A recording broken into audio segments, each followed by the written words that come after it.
Alrighty everybody, let me start again. Here's my birthless no joules guaranteed, and it's on, but every 24 hours it automatically shuts off. There's no light on in the on position, so I have to lift my bunk. You know, if you have stuff, you know, it's really hard to lift your bunk because you have stuff. Look at all my stuff. I got food, I got hats, I got garbage cans, I got my bags for clothing. You know, I can't lift this bunk. And you know, I got my bed and everything. I can't lift. I got my electric guitar. I've got my amplifier, my star amplifier on the other side of this bed. I've got my Black Star. I don't know if you can see it there. Try and get close. Black Star amplifier for practicing at home or on the road. I can't lift this bed. So what do I do? Since I can't restart the here's my microwave. I'll later on I might take a picture of my computer. So how do I restart you know, they put the why would anybody in their right mind put their the inverter underneath the bed like it's a precious thing? Of course it's a Shine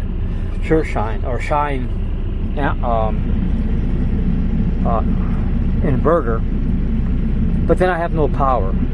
So let me show you what I learned how to do. You might be able to do on this international. You might try and do this on your Freightliner and your Kenworth, and maybe that'll help you. Something nobody ever told me, and I find that really frustrating. You know, after 4 years of driving, nobody could bother. I couldn't even find a video on how to do this because nobody was talking about it. Nobody wanted to give up the little secrets.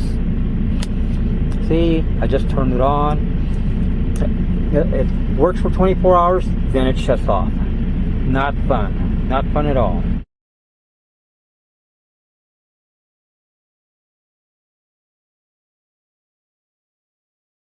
Hi everybody. This is Regina.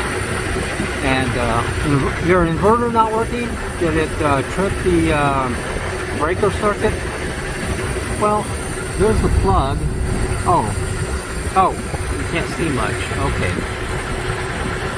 The neat thing about the International is that you can actually, without having to raise your bunk, and I'll show you why raising my bunk is not an option. So, but you can go underneath. Now, I can only reach to about right in here. That's about the length of my arm. Maybe a little longer. Maybe that black tube a little bit right there. But the inverter fits right there. You can see the little, let's see if we can bring it up a little closer. The on button. So you've tried the on button like a million times. It didn't start. But you're tired of raising your bunk because you have a whole bunch of junk. You have a little, some kind of button there. I don't know if it's black or not. I mean, it is black. I don't know what it does. But if you look there, and I'll draw a letter. Sorry, I'll have to restart this whole thing. You see the breaker switch right there, the top one. See, it's plugged in. You gotta press that breaker switch with your fifth wheel bar. That this funny looking curly-Q thing. See it? Kind of funny, it's flopping around there for some reason. Okay, so I brought it, I'm going to bring it in a little closer. Now this thing, this bar right here, when you go to press the breaker switch, you see how it's parallel to the truck? Well, you can't do it that way. Because the metal, to exaggerate this, see how this little thing is here? try and do it this way, sorry about that, there it is. If you try and do it this way, you cannot depress the breaker button switch to restart your inverter. You have to do it like this, then press it in. Now I'm pressing in, I'm pressing in. That's how it works. Now no one's going to teach you this or tell you this. So I got frustrated and I got tired of having to fight with this thing, so I went into the shop and they told me they didn't tell me anything. So the right way is to just balance it, and you go up to the top using 2 hands, and the top breaker, if you look closely, you press it in like this. You see how the bar is? The bar is flat, like this. If you go in at it this way, you're not going to get the depth and and restart the breaker, restart the unit. If you go in like this, it won't work. It'll just get caught. There's a good example. Assuming you see going like this, you try and start it, try and break the breaker, it won't fit. Now this is a poor example. You have to go in like this, and it gives you a lot more room. You have to press it in like this, at a tangent. Go like this, it won't work. Now you can try either way and maybe it will work for you. But generally speaking, it works like this. There's some green wire there, cable wire.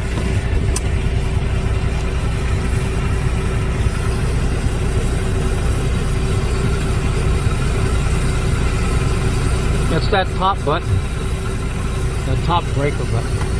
Again, I'm going to go in with it.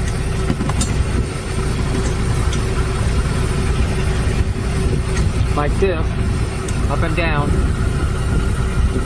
No one's going to teach you this. Use 2 hands, your 2 hands, push up against the top one, and it'll trip that breaker circuit back on. See where it's at? That top one.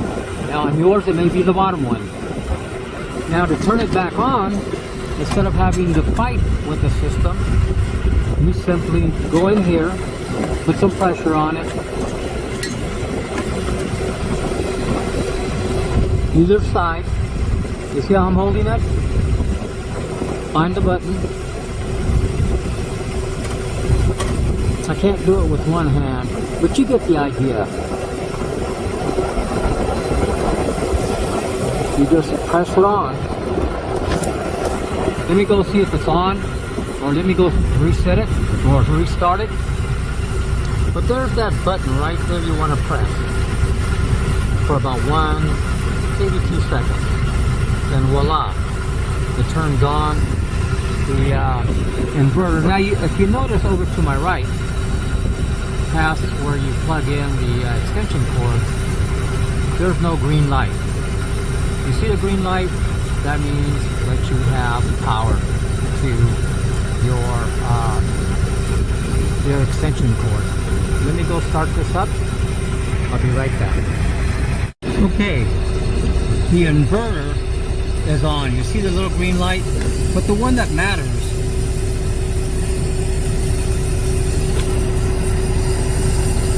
see that little red flash?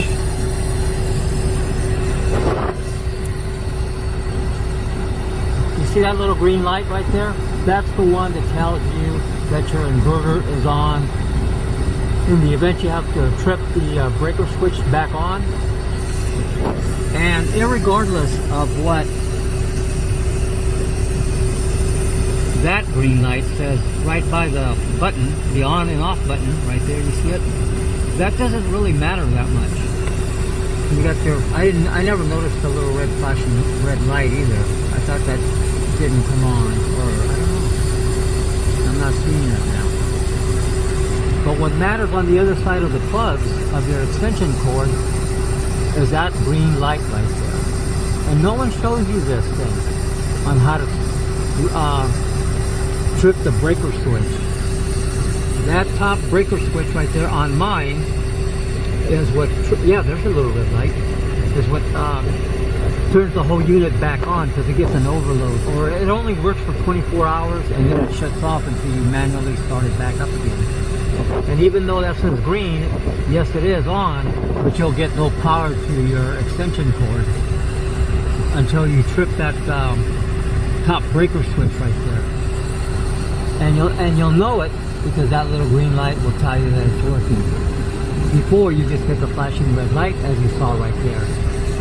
Then you go back over here once you get that little green light telling you that your switches, the breaker switch is on.